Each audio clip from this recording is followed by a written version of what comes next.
Krishna, Cintia.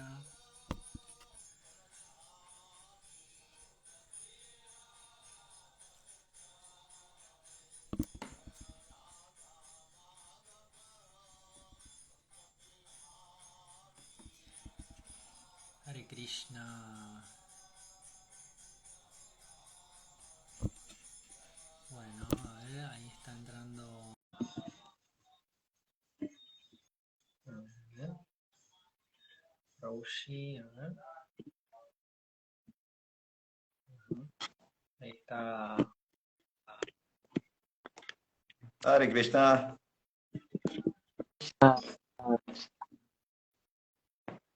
¿cómo anda, Prabhu? Krishna Prabhu, querido. Hare Krishna, ¿cómo va todo? Todo muy bien, muy feliz de volver a encontrarnos otro jueves, Sí, señor. Liga de Devotos. Sí, señor. Escuchame, ¿está lloviendo ahí en Tres Arroyos? ¿Qué onda? Más o menos, cayeron algunas gotas, mucho frío otra vez. Tuvimos Ajá, una pequeña primavera, pero enseguida engañosa. se engañosa, engañosa. Uno larga la campera todo y después te da unos fríos que tremendo. Así que bueno, estamos Sí, así señor. nublado, lloviendo un poquito. Mar del Plata, ¿cómo está?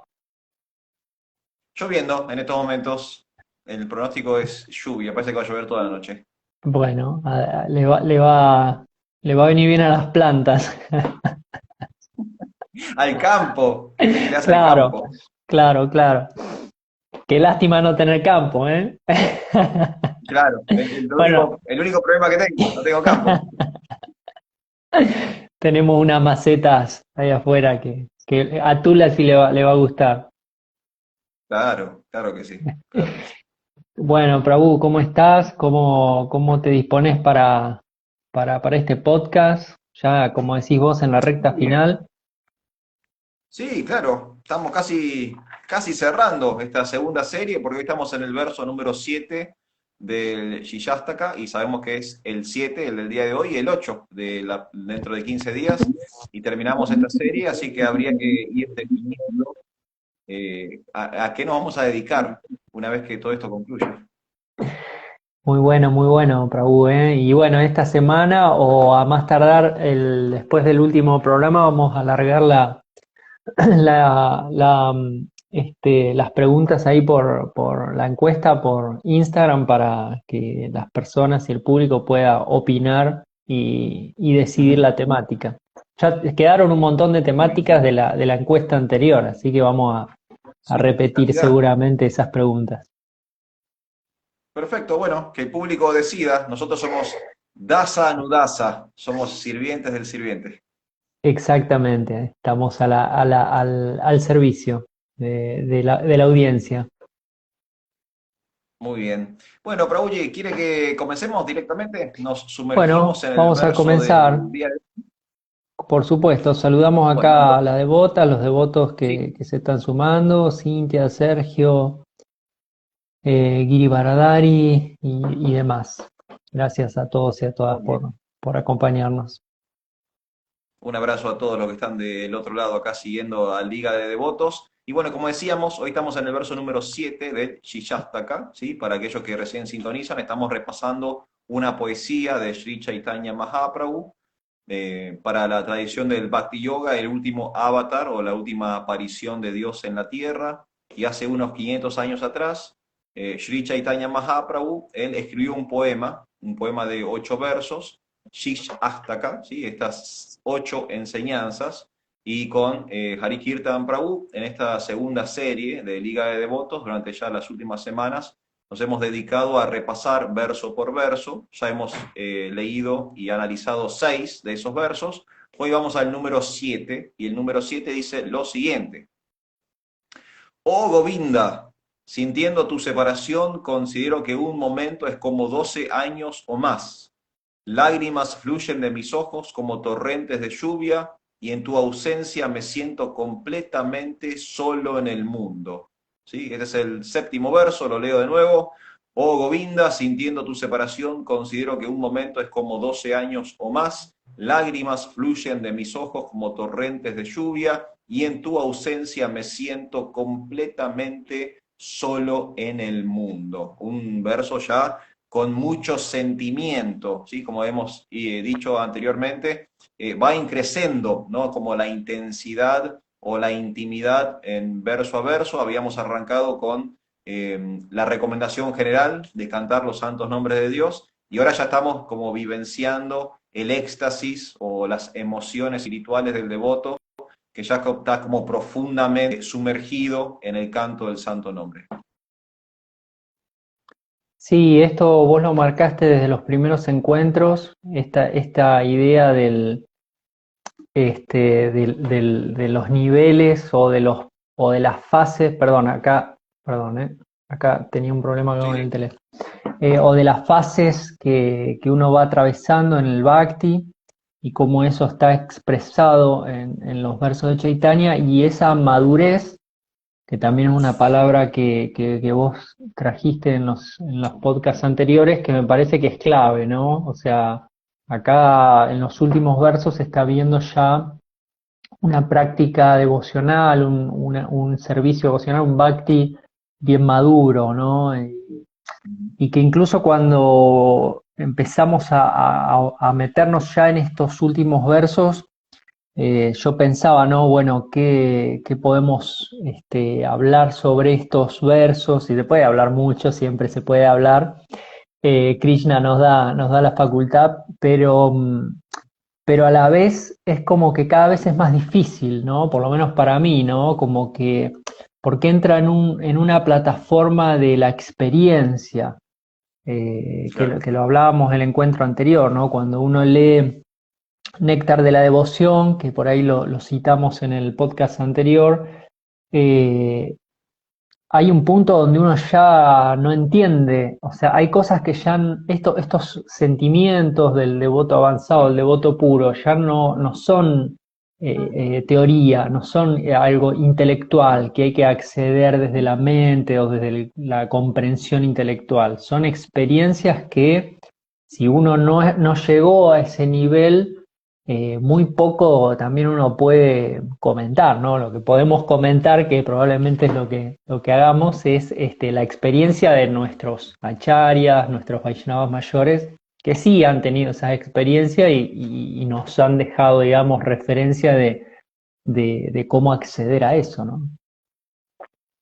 Sí, sí, tal cual, Prabhu, coincido plenamente. Estos textos son cada vez más íntimos, cada vez más profundos y están revelando sentimientos cada vez más personales con relación, en la relación con Dios, ¿no? Fíjense que acá ya Chaitanya está llorando porque se considera que está lejos de Dios, siendo él Dios, o sea, ya es como, no es una cosa como demasiado para un mortal ordinario, por lo menos como yo, voy a hablar por mí. Eh, situaciones que quizás no han ocurrido, que yo en mi vida personal, por ahí no me largo a llorar eh, porque me siento lejos de Dios. Pero sin embargo vemos que los devotos más avanzados, los devotos más puros, más maduros en vida espiritual, sí, ellos sufren la ausencia de Dios, esta idea del vipralamba, de la separación, ¿no? Hay como una grieta, hay un abismo entre nosotros y el Señor, y a pesar de que nuestra teología también explica que estamos cerca de Dios, ¿no? Que Param Atma, Dios, en el corazón está al ladito del alma, o sea que nos viene acompañando en toda la experiencia material.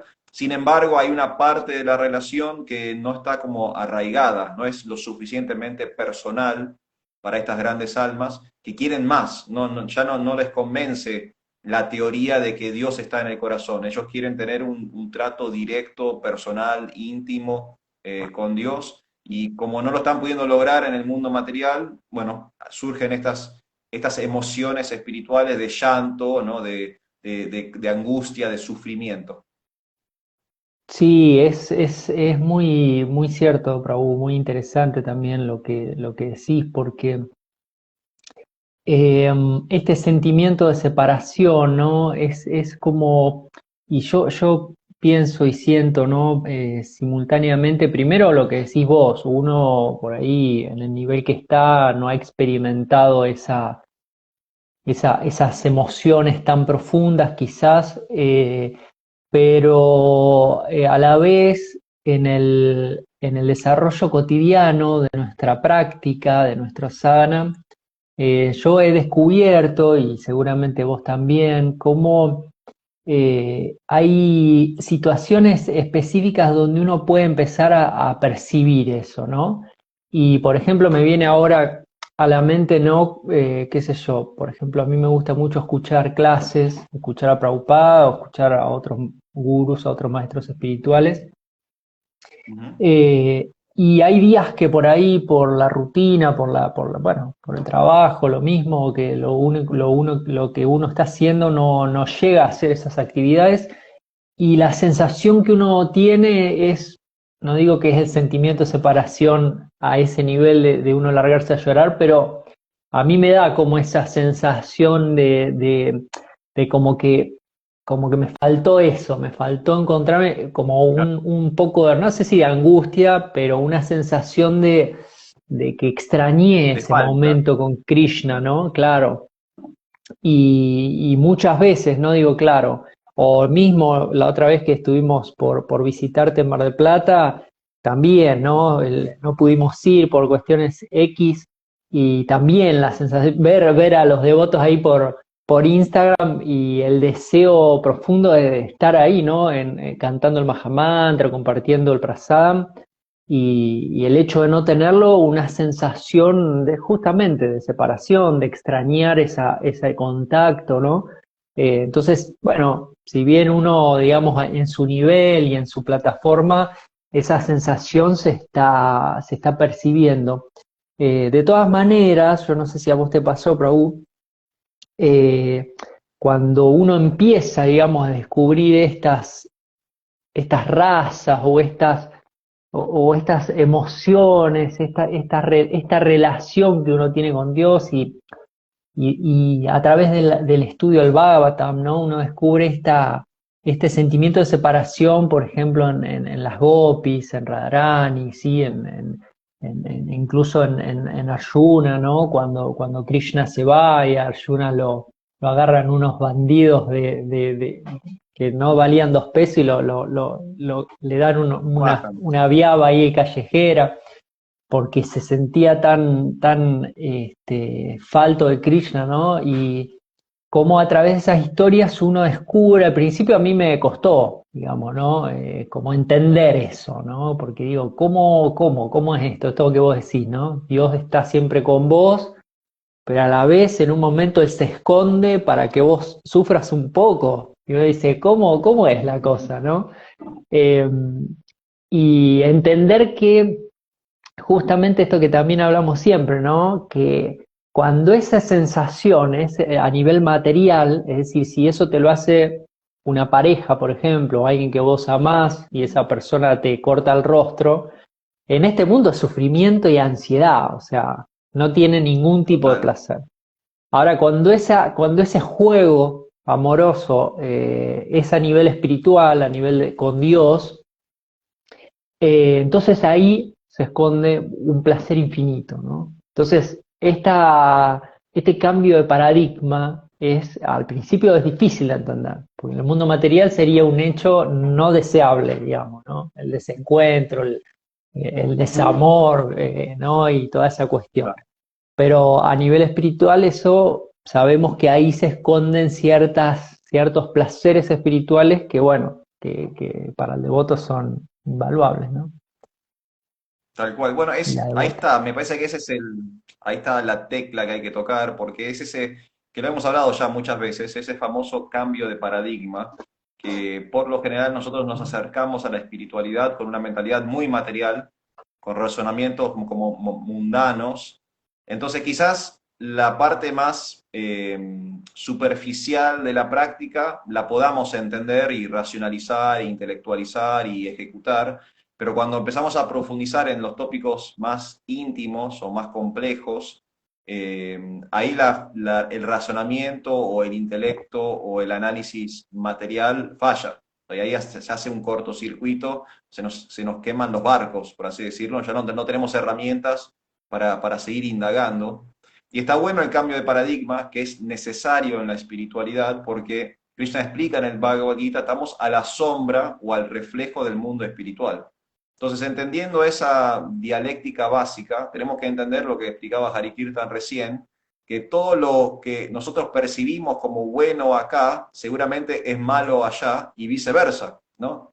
Todo lo deseable acá no es deseable allá y viceversa. Y ese es el paradigma que hay que girar, que hay que cambiar. Y una palabra que usaste vos, Hari Kirtan, que es, me parece que también que justo sirve como ejemplo, es el concepto de deseo. Nosotros si leemos las escrituras y analizamos el deseo desde la materia, descubrimos que es malo, ¿no? Y en nuestra literatura se usa la palabra kama, ¿no? Lujuria, ¿no? Que es un deseo que genera apego, genera adicción, que me tira para abajo, por así decirlo, ¿no? Me oprime, me censura, me ata. En vez de liberarme, en vez de elevarme, es todo lo contrario. Pero después descubrimos, en textos como el Néctar de la Devoción, que mencionaste vos, descubrimos que hay un deseo espiritual, que tiene otro nombre, se categoriza distinto, Lauliam, ¿no? Y que descubrimos que ese es el deseo que hay que cultivar. Nosotros tendríamos que tener el deseo de estar en presencia de Dios, en poder profundizar nuestra relación con Dios, en hacer servicio con Dios. Entonces esos deseos son buenos de cultivar, ¿no? Al contrario de los deseos materiales de Kama, el deseo de estar con los devotos, de cantar Hare Krishna, de hacer servicio, de tener la oportunidad de leer y estudiar las escrituras, ese es justamente el deseo que sí hay que cultivar. Y si alguien escucha, no sé, ahora, por ejemplo, alguien recorta esta conversación y saca ese fragmento de contexto, ¿no? Y me pone diciendo, el deseo es lo que hay que cultivar, eso en reglas generales uno entiende que está mal, ¿no? No parece, no es fidedigno en ningún lado. Pero sí en el espíritu, porque hay un deseo que es espiritual. Y es el deseo de hacer cosas espirituales. No es que el deseo de el lauliam, el deseo espiritual, es un deseo de hacer cosas materiales. No, todo lo contrario. Es el deseo, como explicaba Hari Kirtan, de estar con los devotos, de celebrar con los devotos, de cantar con los devotos, de repasar temáticas espirituales con los devotos. Ese es el deseo que sí hay que tener. Pero para alcanzar ese lauliam, tenemos que cambiar nuestro paradigma, ¿no? Tenemos que dejar de desear materialmente y aprender a desear espiritualmente.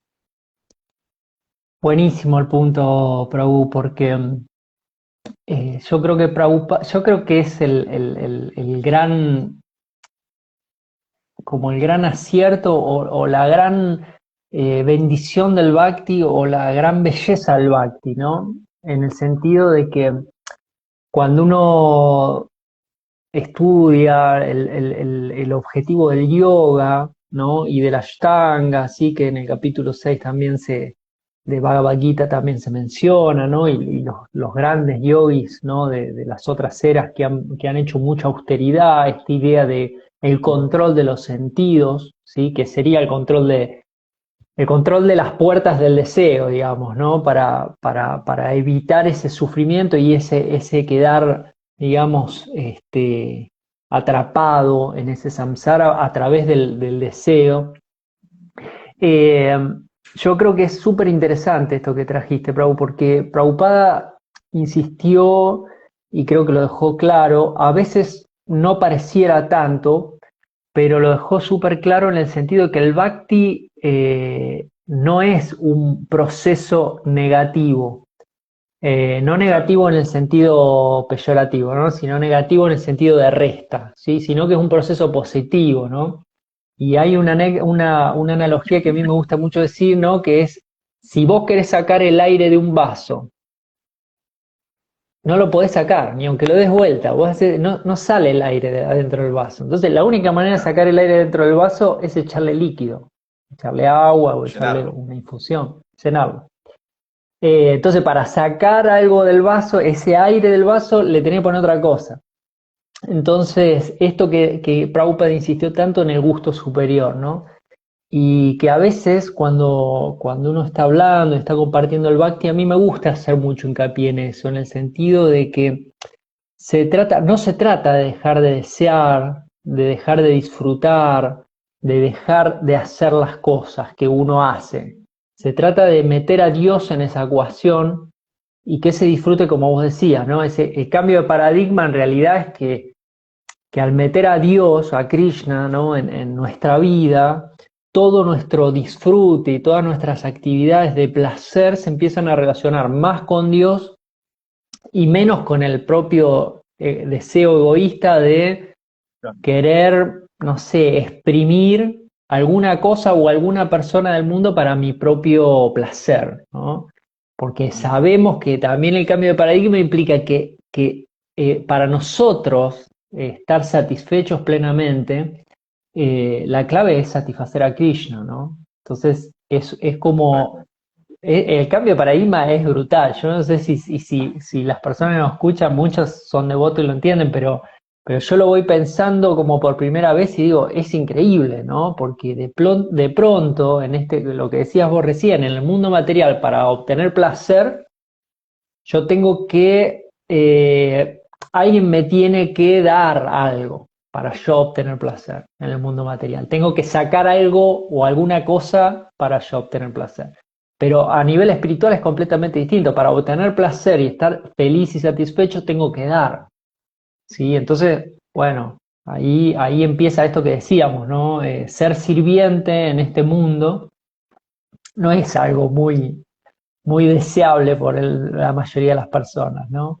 Y ser sirviente en este mundo con una conciencia espiritual es el mayor punto de placer que se pueda obtener. E incluso algunas personas materialistas, en el sentido tampoco peyorativo, sino que tienen una visión, no tienen una visión espiritual de la vida, sino que tienen una visión material, también uno encuentra que las personas altruistas o las personas por ahí que se dedican a la política encuentran un gran placer en servir. O sea, que está bien, siempre hay como un interés detrás, ¿no? Pero también conocemos personas que no saben nada de esto, no les interesa, pero encuentran placer en ayudar en un comedor, en ayudar, no sé, a que las personas estén mejor, en ayudar a su familia. Y muchas veces dicen, para mí lo mejor es que mis hijos estén bien, para mí lo mejor es ver que nadie pase hambre, ¿no? Entonces, de alguna manera, incluso personas en este mundo material, sin una conciencia espiritual quizá desarrollada o trabajada, entrenada, logran también esa conciencia del servicio como, como un lugar para obtener un placer espiritual, ¿no? De alguna manera. Es interesante, re Tal cual. interesante. Sí, sí. Sí, y ese es el gran trabajo que hay que hacer, ¿no? Como espiritualista, que es sumar, en realidad, ¿no? Porque tenemos esa falsa idea de que es restar, que hay que quitarle cosas, hay que sacar la familia, hay que sacar el trabajo, hay que sacar el estudio, hay que sacar el dinero, hay que Tal sacar un cual. montón de cosas y sacando, vamos a ser felices porque volvemos a nuestro estado natural, etcétera, etcétera, etcétera. Y en realidad no es así en el mundo material. Lo único que tenemos que hacer es redirigir, es tomar todo lo que tenemos y darle otra orientación. El problema, la razón por la cual estamos sufriendo en el mundo material, es que estamos a uso de las cosas materiales. Ese es el quid de la cuestión, ¿sí? O sea, todo lo que existe en el mundo material lo podríamos espiritualizar si quisiéramos, si tuviéramos esa mentalidad, ese paradigma, pero como no lo estamos haciendo, entonces estamos en situaciones de angustia, de ira, de depresión, de frustración. Entonces todo es un problema de redireccionamiento, ¿sí? De prioridades. Estamos haciendo un mal uso de los elementos que Dios nos ha dado. Y como toda cosa que se mal utiliza o se malversa, siempre hay una consecuencia, ¿no? Siempre va a haber una sanción o un problema o algo va a surgir mal de ese mal uso que estoy haciendo. Entonces, es esto, tal cual, como decís vos, Prabhu. Tenemos que, y ese también es un poco la definición básica de yoga, ¿no? Si vamos a la definición clásica de yoga, yoga es un ejercicio para controlar la mente.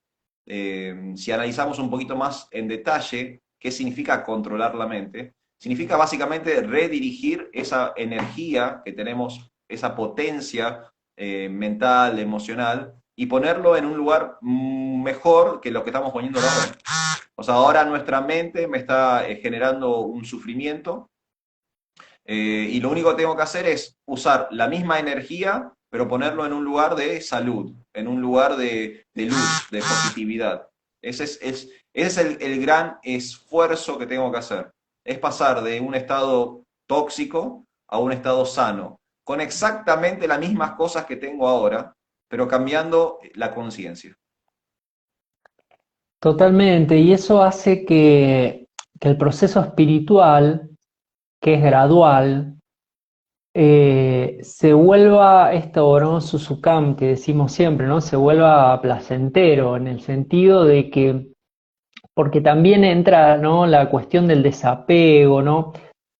Que cuando uno estudia a nuestros propios acharyas, uno ve, ¿no? Que los Goswami, bueno, vivían con un taparrabo, abajo de un Sí, árbol, muy austeros. estudiando todo el tiempo, comían prácticamente nada y dormían 4 horas, ¿no? Entonces uno dice, ah, ok, ese es el ideal Vaishnava. Y si bien está bien, en realidad no es tan así, ¿no? O sea, uno entiende eh, que, que ese ideal, que eso no se puede, como decía Prabhupada, ¿no? No se puede imitar. ¿Sí? O sea, uno no puede Claro. imitar ni a Prabhupada, ni a los Goswami, ni a nadie, porque o sea, uno no tiene esas condiciones, ¿no? Sabemos que esos devotos son devotos en un nivel de conciencia muy, muy fuerte, muy elevado, y tienen superpoderes, digamos, ¿no? Como grandes yogis que son, y pueden hacer cosas que la persona común no puede hacer. Entonces, esta idea que introdujo Prabhupada, yo, como vos sabés, Prabhu, venía estudiando el yoga desde otro lado, ¿sí? Desde Patanjali y demás, y traducciones que quizá no eran tan fidedignas, ¿no? Entonces por ahí siempre hay como un poco de confusión con la historia también del desapego, ¿no? Que tiene que ver con lo mismo, ¿no? Esta idea de desapegarse.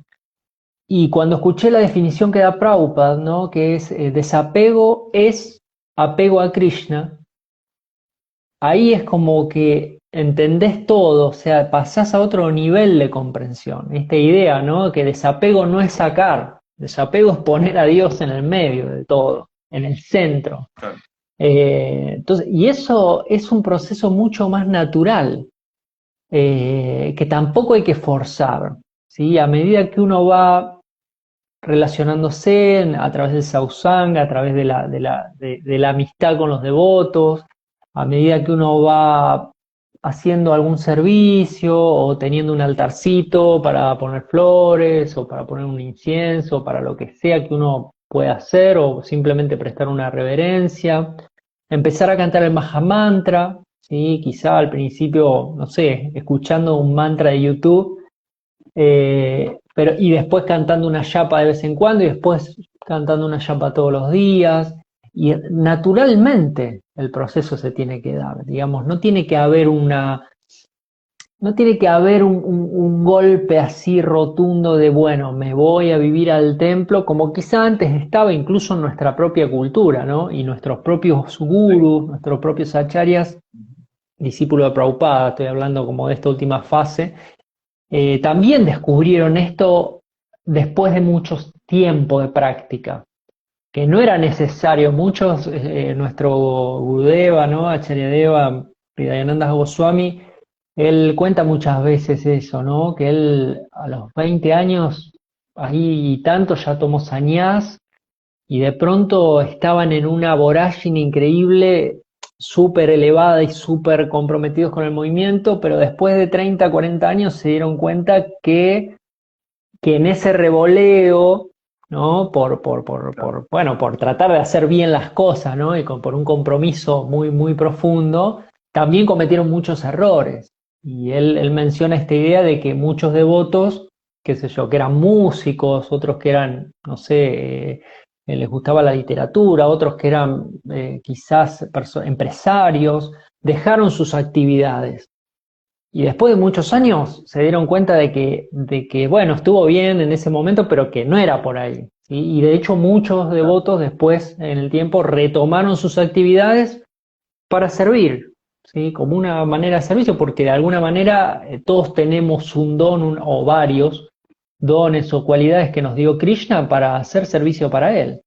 O sea, es un proceso activo el bhakti, ¿no? Entonces, pero a la vez puede uno pisar el palito.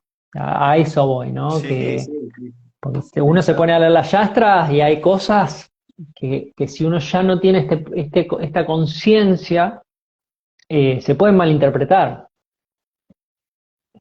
Tal cual, tal cual. Bueno, me parece que igual la clave es una palabra que dijiste, Prabhu, es esta idea de lo natural, ¿no? Una conciencia espiritual natural. Y de hecho, si uno lee el Shiyastaka tal como lo venimos leyendo nosotros, verso a verso, no hay, digamos, como saltos artificiales de un verso a otro. No es que de repente, sí hay un increscendo, y esto siempre lo dijimos desde el primer encuentro, o sea, el poema arranca en un lugar y termina en otro lugar, ¿sí? Y eso está claro, ¿no? Se empieza hablando de algo, digamos, básico en el sentido, digamos, horizontal para todo el mundo, que es el canto del santo nombre del Señor, pero si uno va analizando, en la medida que van surgiendo los sentimientos espirituales, que cada vez se ponen como más intensos, no hay artificialidad, no hay como un salto cuántico imposible entre un verso y el otro, sino que todos los versos están como encadenados y naturalmente va incrementándose el sentimiento o la emoción espiritual. Y es eso, es la cuestión natural, ¿no? Esto de vivir una conciencia de Krishna natural, una espiritualidad natural, no artificial, no forzosa, no censurada, no opresiva, no represiva, porque si no, bueno, y surge exactamente lo que dijiste vos, ¿no? Que después de un tiempo uno se da cuenta que está cometiendo un error y por inexperiencia o inocencia o por, no sé, por falta de criterio, en vez de estar avanzando, está retrocediendo y no puede haber retroceso en vida espiritual. La vida espiritual es per se, es un avance, ¿no? Siempre hablamos del movimiento Hare Krishna, o sea, que estamos yendo hacia adelante, estamos yendo hacia un lugar. Entonces no puedo estar practicando vida espiritual y estar sintiéndome peor que antes, porque está claro que estoy fallando en una parte del proceso. Entonces, es bueno eso, ¿no? Hacer como un chequeo de qué tan natural estoy. Estoy siendo, no sé, estoy siendo obligado a algo, me estoy sintiendo incómodo con algo, estoy generando mucha artificialidad alrededor de esta práctica que tengo, o la estoy pudiendo desarrollar en mi casa, con mi familia, en relación con mi trabajo, porque cuanto más natural sea, más tiempo la voy a poder ejecutar y más profundamente la voy a poder desarrollar. Mientras que cuanto más, digamos, forzosa y artificial, en un momento, como pasó con el ejemplo de nuestros maestros espirituales, ellos se dieron cuenta que ese no era el camino y que lo mismo lo vamos a dar cuenta nosotros. A la larga o a la corta, las cosas artificiales no perduran, ¿no? Así que me parece que es una buena para sumar a hoy a esta meditación que estamos haciendo, de considerar qué tan natural nos sentimos en conciencia espiritual. Totalmente. Y también sumar, por ejemplo, a todo lo que dijiste, incluso otra cosa, otro punto que nuestro maestro espiritual, Hridayananda Goswami, también ha hecho mucho hincapié, pero creo que en base a esto también, que es el tema de las cuestiones étnicas que a veces se asocian al movimiento para la conciencia de Krishna, ¿no? Como si fuera un movimiento hindú o un movimiento indiano. Esta cuestión de la vestimenta, ¿no?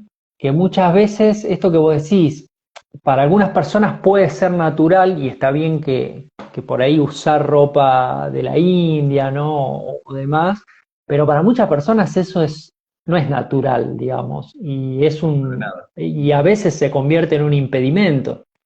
Y Prabhupada explicó mil veces en sus textos y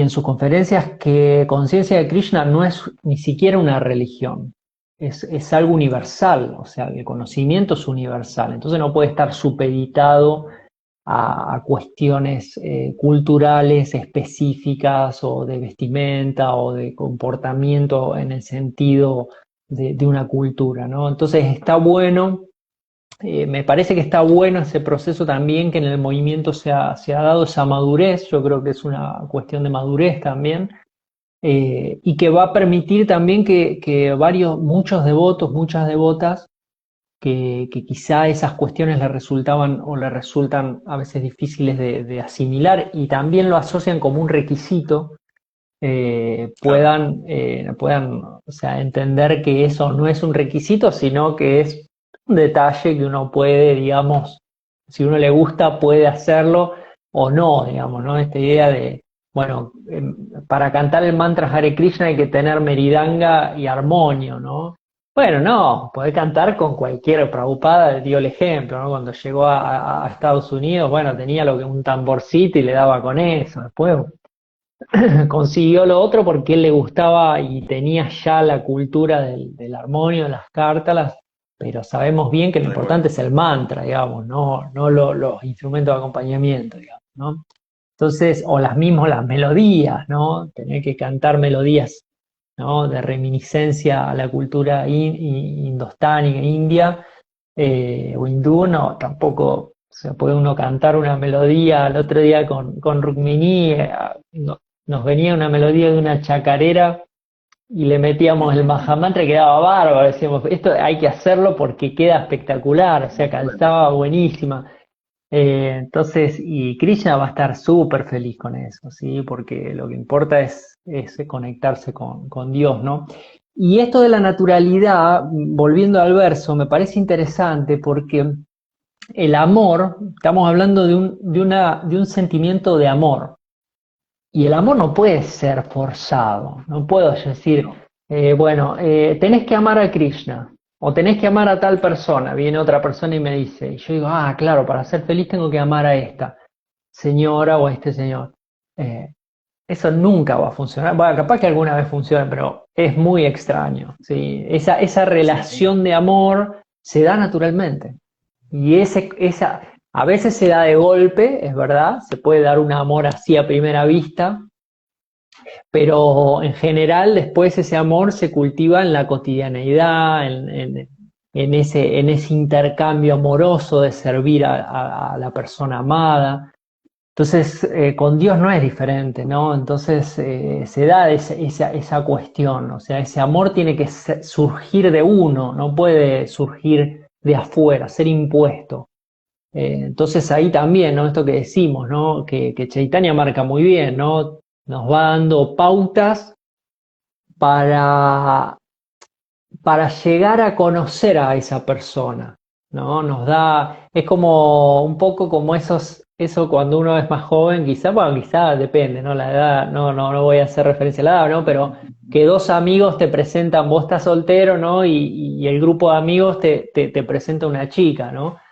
O un chico, lo que sea, ¿no? Entonces, esto es lo mismo, ¿no? De alguna manera, como que las instrucciones nos van presentando a Krishna, nos van poniendo a Krishna, ¿no? Nos invitan a comer y nos ponen a Krishna ahí, y uno charla un poquito, bueno, lo conociste, al otro encuentro, vuelven a invitarlo a Krishna a tus amigos para que lo conozcas un poco más, y de a poquito uno se va interesando, lo va conociendo, y bueno, hasta llegar a este punto que relata acá el señor Chaitanya con tanta claridad, que es ya un amor consumado espiritual, ¿no? Que esto también es un paradigma, es realmente increíble el Bhakti, porque esta idea, yo a veces incluso lo hablo en los encuentros que hacemos y eso, y hay personas que asisten que no, es como o sea, lo escuchan, no les resulta extraño o no lo niegan, pero cuando que se da el intercambio, uno se da cuenta que tampoco es que se entendió del todo, ¿no? Quizá uno está fallando en cómo lo explica, pero esta idea de poder tener una relación con Dios personal, como padre, como hijo, como amante, ¿no? O sea, es como amigo, ¿no? Es como fuerte, ¿no? Que solo lo tiene el Bhakti. Ahí hay que, Sí, ¿no? sí, sí. Tal cual, tal cual. Y aparte, es eso, no hay. Nosotros estamos apuntando a establecer una relación de amor con Dios. Y por ahí venimos, ese es el romance supremo, estamos intentando alcanzar el romance supremo, ¿no? La telenovela. Qué buena frase, Prabhu esa, ¿eh? Para el Pero libro, eso es para lo el que se libro busca. que vamos a escribir. Romance Supremo. Claro, es eso. Y eso es lo que se busca con Krishna, porque, y nos cuesta, y entiendo que nos cueste, porque también venimos de tradiciones donde el eje está puesto en eh, el premio y el castigo, o está puesto en el miedo, o está puesto en más reverencia que amor, y son, o sea, son relaciones válidas con Dios, ¿no? Dios es infinito, hay infinitas formas de relacionarse con Él. Si uno quiere temer a Dios, eso es totalmente posible. Uno puede relacionarse con Dios a través del temor. Uno puede incluso hasta odiar a Dios. Esa es una relación válida con Dios, ¿no? Otra vez citando el néctar de la devoción, que el néctar de la devoción es en sí mismo un estudio científico del amor, ¿sí? Si uno de última quiere analizar qué es el néctar de la devoción, bueno, en el néctar de la devoción hay un filósofo llamado Rupa Goswami que hace un estudio analítico de todas las formas en las que una persona puede amar a Dios. Y aunque parezca paradójico, uno puede amar desde el odio, uno puede relacionarse con Dios desde el odio, ¿no? El ejemplo clásico es Kamsa, ¿no? El tío de Krishna que lo odiaba, lo intentó asesinar innumerables veces, pero en última instancia, tanto que lo odiaba, no lo podía quitar de su cabeza y estaba todo el tiempo meditando en el objeto de su odio, que era Dios. ¿No? Entonces, por eso siempre, ¿no?, decimos que el ateísmo no existe, o sea, filosóficamente es una contradicción, uno puede, no existe el ateísmo. Existen formas positivas o formas negativas de relacionarse con Dios. El temor es una forma negativa, la represión es una forma negativa, el odio es una forma negativa, pero es una relación con Dios. El Bhakti propone las relaciones saludables con Dios, ¿no? Las relaciones positivas. Y en última instancia sabemos que la relación perfecta es la relación de amor, donde hay devoción, donde hay amor, donde hay admiración, donde hay cariño. Bueno, eso es el Bhakti Yoga. Entonces estamos intentando eso y entiendo perfectamente que a la gente le cuesta entender eso, porque venimos de otras nociones. Y otra vez volvemos al punto número uno, necesitamos cambiar el paradigma, necesitamos incorporar nueva información a lo que nosotros ya creemos acerca de Dios, porque lo que creemos de Dios, o lo que creemos que sabemos de Dios, no está logrando satisfacer las necesidades más íntimas de la entidad viviente, del ser, ¿sí? Hemos llegado a un techo en nuestra relación con Dios simplemente porque hemos llegado a un techo en la forma en que nos estamos relacionando con Él. Hemos limitado, nos hemos autocensurado o autolimitado en el alcance que podemos tener con Dios, ¿sí? Porque lo pusimos muy lejos, o lo pusimos en un pedestal, o lo pusimos en una posición donde que si me acerco mucho me termina castigando, ¿no? Y todas esas ideas las tenemos que erradicar, sacar, correr hacia un costado, si queremos tener esta relación que está hablando Chaitanya Mahaprabhu en el Shishastaka, ¿sí? Él está hablando de una relación totalmente distinta, ¿no? De ese Dios por el cual yo puedo realmente entregar el corazón, entregarme, Atman y Vedanam, entregarme completamente, plenamente, y que como Krishna dice en el Bhagavad Gita, no tengo que temer en esa entrega, ¿no? Yo tengo que poder dejar todo de lado, tirarme a la pileta y estar confiado de que hay agua en la pileta, ¿no? Que no me voy a lastimar, que no me voy a herir, que va a estar todo bien. Qué interesante, Prabhu, la verdad que es verdad que estos podcasts, estos últimos episodios se han puesto jugosos, porque es Y la increíble toda temática es esta, jugosa también, ¿no? Estamos sí, tratando de temas claro, muy, toda la parte muy de la profundos. relación más íntima. Yo estuve indagando con algunos acharyas nuestros y consultando mucho esta cuestión de cómo es el vínculo con Dios, porque yo siempre insisto en eh, que también se me cuestiona, a veces algunas personas, algunos devotos cuestionan por ahí esta visión, pero basados en algunos versos de la Yastra, si es verdad, esta idea de, por ejemplo, que a Dios no hay que pedirle nada, ¿sí? Y que esto está en la Yastra, ¿no? Pero yo lo consulté con una acharya Y él me decía que, apoyando además mi idea, ¿no? Mi punto, que en realidad ese verso del Bhagavatam que dice que el devoto no tiene que andar pidiéndole cosas a Dios o molestando a Dios, ¿no? Porque mi visión, ¿cuál es? Si Dios es mi amigo, por lo menos, o sea, partiendo de ahí, ¿no? Que es mi mejor amigo, él lo dice en Bhagavad Gita, yo siempre pensé, digo, bueno, ok, si yo estoy en problemas y mi mejor amigo me ¿A puede quién voy a ayudar, recurrir? o Claro, sea, o sea, ¿cómo? No le va a decir nada, o sea, de pronto es tu mejor amigo. Y de hecho, claro. mi mejor amigo, si vos, Prabhu, por ejemplo, estás en alguna dificultad, yo más que feliz que me digas, che, Prabhu, me tenés que ayudar, no sabes lo que. Bueno, sí, ni hablar, yo hago lo que sea para poder ayudar.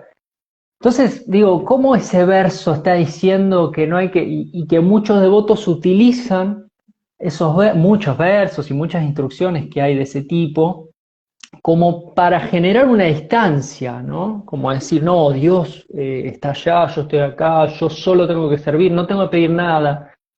Y el devoto mayor me decía que en realidad la diferencia de los dos versos, ¿no? Porque hay otro verso que dice, en Bhagavatam, no me acuerdo, el número está citado en Bhagavad Gita, que aunque uno sea súper materialista, o aunque uno no sea materialista, aunque uno sea espiritual o que no sea espiritual, siempre hay que estar como vinculado con Dios, ¿no? Entonces, si vos tenés deseos materiales, pedile a Dios porque Dios te va a satisfacer. Si vos tenés deseos espirituales, pedile a Dios, ¿no? Entonces, este devoto me decía, bueno, ok, ¿la diferencia cuál es? O sea, ¿por qué un devoto puede o no puede pedirle a Dios y ese vínculo íntimo o no? Y él decía, la diferencia es cuando una persona, que esto está también en los Sukritis, ¿no? Se acerca a Dios como esta idea del almacenero, ¿no? Yo digo, bueno, está Krishna, el almacenero cósmico. Krishna no me puede satisfacer estos deseos que yo tengo, entonces me acerco, no me importa Krishna, no conozco a Claro. Krishna, no tengo ninguna intención de amar a Krishna, pero sé que él tiene dinero y quiero yo dinero, así que voy y le pido dinero. Krishna puede ser que complazca o no, bueno, eso ya sabemos que depende de un montón de cosas. Ahora, ¿cuál es la diferencia del devoto? Que el devoto sabe quién es Krishna, ama a Krishna, ya tiene un vínculo con Krishna, y entonces es esta diferencia, ¿no? Vos decís, bueno, yo tengo un amigo que tiene mucho dinero y yo necesito dinero. Llamo a mi amigo y le digo, mirá, estoy en tal situación, por favor, préstame dinero. Mi amigo me va a ayudar. Ahora, hay otra persona que no lo conoce y también sabe que tiene dinero, lo llama y le pide dinero, ¿no? Entonces, ¿cuál es la diferencia? La diferencia es el vínculo. Entonces, el Claro. devoto no es que no le tiene que pedir nada a Dios o que tiene que tener temor de Dios, ¿sí? O incluso a veces se da esa sensación de culpa. Yo veo también a veces, como en los devotos, que de la humildad nos pasamos a como una especie de castigo, ¿no? De como soy el más caído, nunca voy a llegar, no estoy a la altura, en mi próxima vida no voy a ir con Krishna, voy a tener me faltan millones de vidas. Y ahora todos sabemos que los grandes acharyas lo dicen a esto, es verdad. Pero, pero en el fondo, también la verdad es que por lo menos yo cuando deje este cuerpo me quiero ir con Krishna y tengo la sospecha de que si Krishna es mi mejor amigo, no va a tener problema. Va a decir, sí, vení, Harikirtan, vamos que va a estarse una Va a saca, estar están todos los parado. devotos de Mar del Plata. ¿Sí? Entonces, ahora, no hay que confundir, ¿no? Uno sabe sus defectos y esta idea de soy el más caído también se puede aplicar perfectamente a mi persona, pero a la vez esta idea de que Dios es el más bueno, es tu mejor amigo, ¿sí? En algunos casos es tu amante, ¿sí? Entonces esa relación que uno, y otro gurú que a mí me gusta mucho, hermano espiritual nuestro, Chandramukha Swami, él insiste en esta idea de que Krishna no quiere tanto lo reverencial, porque si uno lee los Claro. pasatiempos de Krishna, lo que más disfruta es Krishna, es que Rukmini lo maltrate o le corte el rostro o que Radha también le haga ciertos juegos de desprecio, lo que sea. Lo que Krishna quiere es tu amor, no quiere tus reverencias solamente, ¿no? Está bien, uno tiene que aceptar también el lugar donde uno está, ¿no? No creer y soñar con que uno ya está en ese estado tremendo, pero sí me parece que como devotos tenemos que darle mucha más importancia, me parece, por lo menos yo trato de hacerlo, a ese vínculo íntimo, ¿sí? Que tampoco tiene que uno que exteriorizarlo o contarle a nadie cómo uno se relaciona con Dios, ¿no? No, Pero íntimamente, ¿no? Como empezar a perderle el miedo, ¿no? A Dios y quererlo.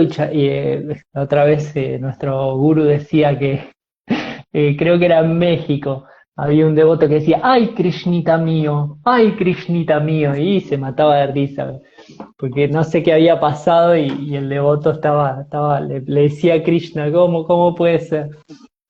Sí, entonces, y ese vínculo, Krishna, sabemos que disfruta de ese vínculo. Así que nada, como digo, bueno, estamos en esa parte que a veces nos queda tan lejos, pero a veces hay que, ¿no? Hay que entrarle también a esa tal cual, relación, de alguna manera, ¿no? tal cual, tal cual. Bueno, y acá, Prabhu, estamos viendo eso. Estos últimos versos claramente destacan el vínculo por sobre todas las cosas, porque en los primeros versos de última había algo de filosofía, ¿no? Había toda una justificación de por qué cantar los santos nombres, cuáles son los beneficios, había como una especie como de filosofar sobre esta cuestión indispensable que tiene conciencia de Krishna de cantar los santos nombres, pero ahora ya no, ya ahí el foco está puesto en el vínculo, en la relación, en los sentimientos, en las emociones. Entonces creo que coincide con todo lo que venís diciendo, Prabhu, que en última instancia la madurez espiritual está a pasar de ese aspecto, digamos, más analítico al aspecto más relacional con Dios. Y bueno, y Chaitanya Mahaprabhu acá claramente lo está destacando en su Shishastaka. Prabhuji, ¿cómo estamos de tiempo? Yo siempre tengo miedo de Y que Instagram me corte ahí a mitad de sí, yo carrera. diría que estamos justo para ir cerrando, Muy bien. sí, para ir redondeando. La verdad que Sí, hemos bueno, tocado muchos lindos tópicos. sí, señor. He visto que hay varios que han ido escribiendo, pero no sé si ha habido alguna pregunta o duda o consulta. Yo, si querés, Prabhu Harikirtan, leo el verso una vez más y vos Perfecto, vas yo chequeando voy las dudas. chequeando. Dale, bueno, les comento, hoy hemos leído el séptimo verso del Shishastaka y estamos casi terminando esta segunda serie de Liga de Devotos. El verso del día de hoy decía lo siguiente: Oh Govinda, sintiendo tu separación, considero que un momento es como 12 años o más. Lágrimas fluyen de mis ojos como torrentes de lluvia, y en tu ausencia me siento completamente solo en el mundo. Sí, un verso muy profundo, Muy muy íntimo, bonito. muy lindo. Sí, sí, muy, muy bonito de sentimientos espirituales genuinos. Y como Bueno, explicaba sí, Harikirtan, dentro perdón. de 15 días hacemos el último de esta serie, y después vamos a publicar en nuestras redes la encuesta para que ustedes decidan cuál es el próximo tema del cual vamos a hablar aquí en Liga de Devotos. Bueno, hemos tenido muchos participantes, muchas Salud. devotas, muchos devotos que nos han escuchado y muchas, buenos deseos, Hare Muy Krishna, bien. claro, Krishna es el disfrutador, Sí, qué señor. bueno, gracias por el podcast desde México, eh, muy claros, escucho desde México, reverencias, gracias, así que bueno, ahí Gustavo Prabhu de Buenos Aires dice, Krishna es tu cuate, me gustó. Sí, señor. Así que bueno, nada, hemos tenido muchos buenos comentarios, pero no preguntas, Probu, así que estamos dispuestos para Misión dar el cumplida. cierre. Misión cumplida. Perfecto. Bueno, muchísimas gracias a todos los que estuvieron del otro lado, a todos internacionales, ¿no? Hoy tuvimos hasta de México, de todos lados, así que muchísimas gracias por sumarse aquí a Liga de Devotos. Si quieren ver todos los videos anteriores, están aquí mismo en la sección de videos en esta cuenta en Instagram, Liga de Devotos, tienen toda la primera serie que hicimos sobre los 7 propósitos de ISKCON y tienen toda la segunda serie hasta ahora sobre el Shishastaka, por si se han perdido de alguno. Dentro de 15 días hacemos el último verso y después ya serie número 3 con tema a definir por ustedes. Esto va a ser por encuesta, así que lo eligen ustedes. Bueno, muchas gracias, Prabhu. Muchas gracias a las devotas y a los devotos. Gracias a Gila Prabhupada. Y si Dios quiere, nos vemos en 15 días. Dale, en 15 días nos encontramos. Prabhuji, abrazo grande. Abrazo, Hare Krishna. Gracias, Haribol, Hare Krishna.